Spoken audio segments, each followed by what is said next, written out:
Hey guys, Eric here, and these are the top 10 new theories for FNAF security breach. Alright, let's do this.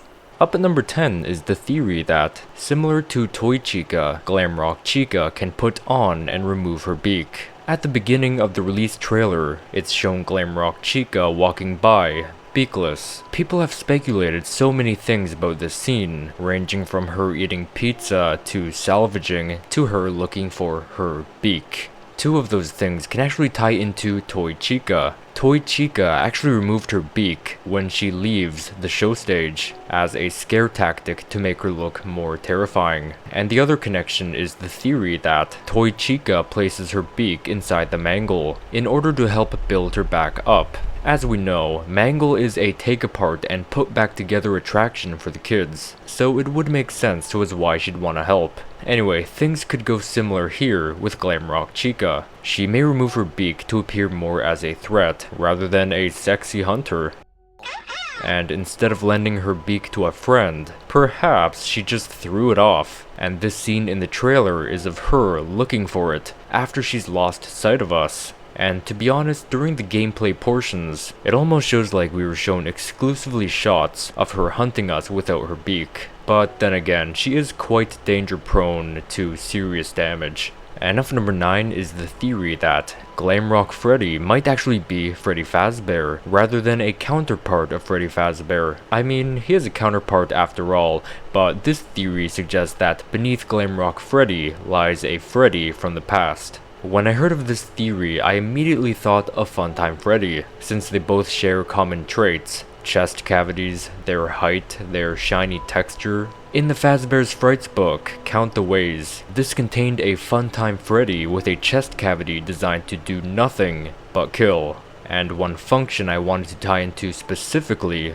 was electrocution, which is dangerously similar to Glamrock Freddy in a sense. That sense being having a lightning bolt graphic on his chest. So, is there a chance where Glamrock Freddy can accidentally electrocute Gregory to death?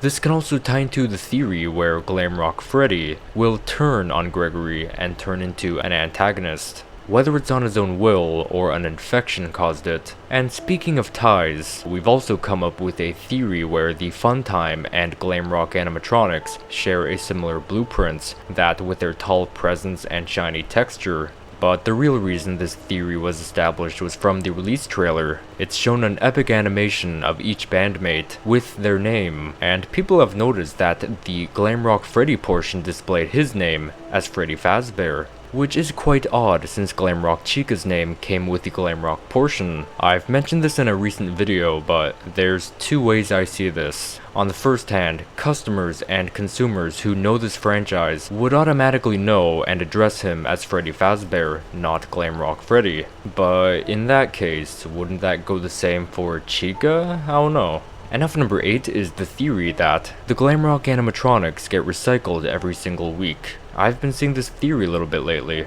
Basically, people are thinking that after every performance every week, the Glamrock animatronics are crushed and salvaged, and replaced with a freshly made batch of themselves. According to Hand Unit's voice line, Freddy and the gang are pretty tired, but they'll be back again next week after a few days of scheduled maintenance. During my analysis video, I figured that this meant the Glamrock animatronics only perform once a week, but others have been thinking differently, on the path observing the patterns of crusher units everywhere and cracked and broken animatronics about. So in that case, they could salvage up those parts and rebuild every week. One could think the company knows there's a virus that infects the animatronics, which is the reason why they rebuild. This also ties in with an old theory from my original top 10 theories list, that there are multiple models of the Glamrock animatronics stored in the back room. So with this modern information, perhaps they repair the animatronics that performed that week, and bust out another batch they already have, and just cycle through the same, like, I don't know, 4 groups of them.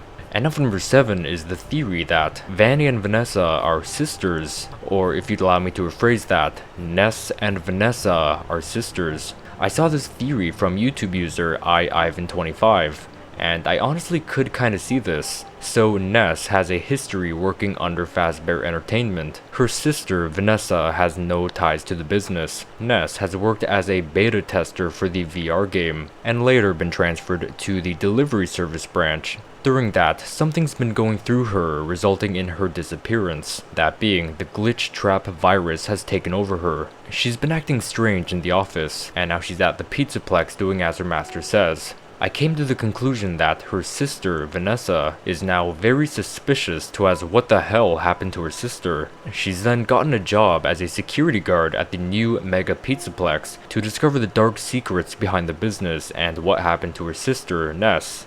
And maybe at the ending, Vanessa will unmask this murderer and find out it's been her sister, Ness, this whole time. So yeah, I personally could see this theory coming out as true. It makes for a pretty interesting story in my opinion, so I hope to see this one happen. I've also saw an interesting addition to this theory from YouTube user SBeyondGold2, that being Security Breach Fury's Rage, has been hinting at this theory the whole time. The first boss beginning with the VR Sisters, a sister-based boss battle, and not including the secret boss battle at the end. The game ends with a Vanny boss battle, so maybe, according to this theory, they were sisters at the beginning, the first boss battle, and ending with Vanny, a lone killer, forgetting all about her sister after the infection. And up number 6 is the theory that the outlets on the back of the Glamrock animatronics are buttons rather than outlets. So in the trailer, I've discovered that Glamrock Chica and Montgomery Gator have these outlet things on their upper backs. I can only assume that the other two have them as well.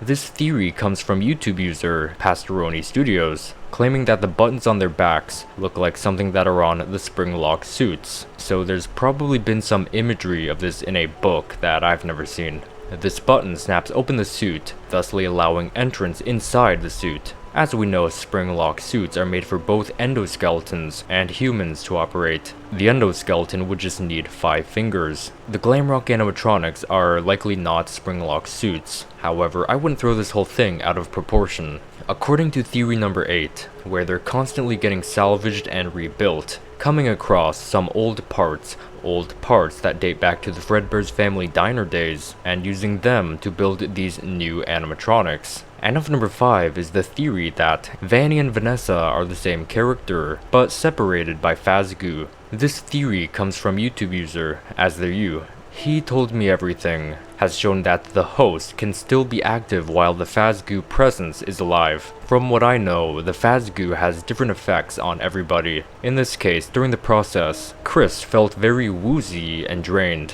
while Vanny and Vanessa both seem quite active and alive. However, there's more evidence to discuss. In the book, The Puppet Carver, the next victim to the Fazgoo, Jack. His Fazgoo presence was a good person, rather than the original Jack who was a grumpy Gus. And since different people have different reactions to the Fazgoo, Ness's new Fazgoo presence, rather than a killer, she'd be good. Or as I'd call, a perfect angel. This might also tie into the name, Ness, sounding similar to Vanessa. It was just a lost or inaccurate memory during the transfer, making the Fazgoo presence think her name is Vanessa. Either way, you guys know me. I'm not a fan of these two lovely ladies being the same character theory at all, but this one was insane. I like the thought process behind this one, and I really thought this one deserved a spot on this list. And up number 4 is that Security Breach is applying with the 5 Nights for Dream theory. Before this, we've had the secret boss battle from Fury's Rage, showing this monster dangerously homogeneous to 5 Nights at Freddy's 4. And now we have these abandoned waiter bots underground who appear to have their faces painted like Night Marionette from the FNAF 4 Halloween DLC. And not only that, there's a phrase written on their bodies, "In your dreams." I had a small theory thinking Vanny's evil catchphrase will be just that. And maybe she'd write it on the wall with blood or something? I don't know, just a thought. But you know, that if that would actually happen, a scene where like a light just shines on the blood written on the wall in your dreams, oh man, that'd just be so badass. So what is the reason why Security Breach is running all the way back to FNAF 4? At the moment, the dream theory is the only thing I can think of. It just all adds up. I'm personally not a huge fan of dream theories. I've always thought it took the excitement and life out of things, and I guess is the creator's easy way out of anything. But either way, whatever happens, happens. At the moment, I think the picture is pretty clear, but maybe we'll find some more Five Nights 4 things referenced in the game. And now for theory number 3 is that the Mega Pizzaplex is actually built over the land where Fredbear's family diner once stood. We don't know anything about where this building is. We've only had a virtual advertisement in Help Wanted, which took place in winter, so that's basically all we know. But of course, winter is not confirmed, so the real-life standing is still a mystery. A new popular theory that almost everyone in the community is talking about is that the Pizzaplex is built over the demolished family diner. I honestly don't find this to be all that off. Remember earlier when I suggested that they may have salvaged some parts used in the family diner era? Well, they seem to have retrieved much more than just spring locks and buttons. In the release trailer, an arcade from Fredbear's family diner has been spotted. This cabinet having a Fredbear sprite from a victory cutscene from Five Nights 4. That arcade could suggest that the diner had more on the menu than just pizza, ergo serving burgers and fries as well. Also mentioned in the Golden Bonnie poster, new menu items. There's also been some evidence shown in the decorative teaser images recently released. That being, giving us these ancient posters that date all the way back to the family diner. So what could the reason for that be? Some are thinking that these posters have been laying around the rubble and remains of the building. I've also heard that there was a similar thing covered in the Silver Eyes book. Something about a mall being built over the land Freddy Fazbear's Pizza once stood. Overall, I like the idea of this, and it also converges with the security breach trend, referencing so many things to past events and games. And of number 2 is the theory that someone has deliberately been trying to hide the Glam Rock animatronics' eyes from us. This dates back to the Freddy and Friends on Tour cartoons, within some secret glitches held one for Glam Rock Chica, Monty, and Roxanne Wolf, and each glitch was designed to hide their eyes. I've caught on to this pattern, thinking this signifies an individual attack and virus onto each animatronic. This can be shown on how each of them look broken and cracked, as well as hiding their eyes. Their eyes hold the truth. Notice how Glam Rock Chica's eyes were shown as purple rather than dark blue. If you've seen my Security Breach TV videos, you should know the reason behind that. Whoever has caused these glitches went the extra length to hide their eyes. With the information that the release trailer gave us, I'm thinking that this is hinting at the Glam Rock animatronics' weak points, that being their eyes. So, during the ending, we've seen Montgomery Gator destroying this laser gun mount. Conveniently, something that could send a beam of light into one's eyes. There you have it. Monty's weak to a direct beam of pure light. Knowing Gregory has likely used this mount on him many times before, Monty adapts and destroys it, leaving us powerless. I mean, think about it. Why else would Monty be wearing sunglasses?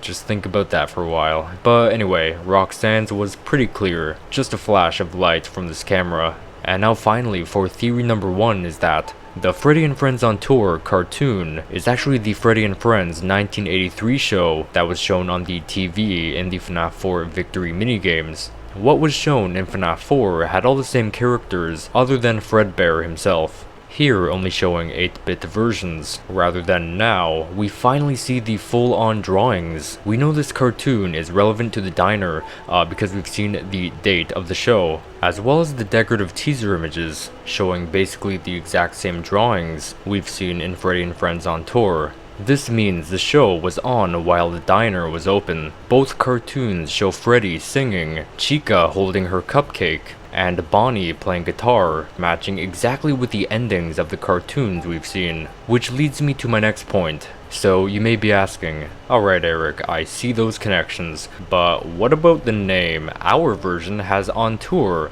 and their version does not?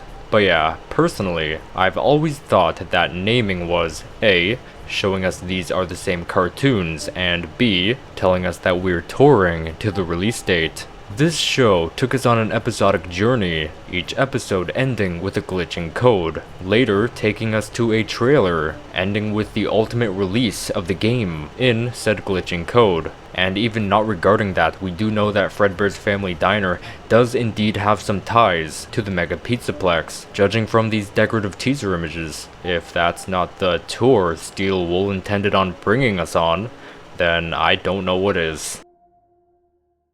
So yeah, I hope you enjoyed that video. If you did, why not leave a like rating on the video? As you guys, it'd be the best way to show support on the video. I would really appreciate that.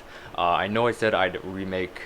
Well, for first of all, if you didn't know, I made a video a really long time ago. I think it was around the third trailer when that released.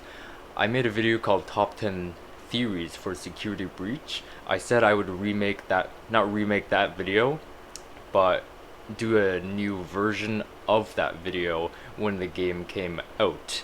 I decided to do another one, but adding new theories from the fourth trailer. I still have plans to actually do another top 10 theories once the game has come out. So after the game comes out, I will do another one, because you know, there's probably going to be some really interesting theories that'll come from the game that were not shown to us through any teasers or anything like that. These videos, the top 10 from many months ago and this one, are regarding only teasers, cartoons, trailers, and etc. All the stuff that was already shown. So yeah, I still do have plans to make that video once the game comes out, and if you want to see that video and be notified for that video, why not subscribe to my channel for more FNAF videos, and I promise you, you will not regret it. And if you're new to the channel or have time to waste, and I say waste because I mean waste, why not go check out some past videos? I'd really appreciate that. As usual, I have some playlists in the info below that'll take you to a bunch of FNAF playlists full of videos, or you can go to the video gallery and scroll around and pick and choose as you please. So if you guys have the time to do that, I would really appreciate that. Thank you guys so much. And yeah, with all that being said, I will most certainly hope to see you guys in the next video. Stay fresh.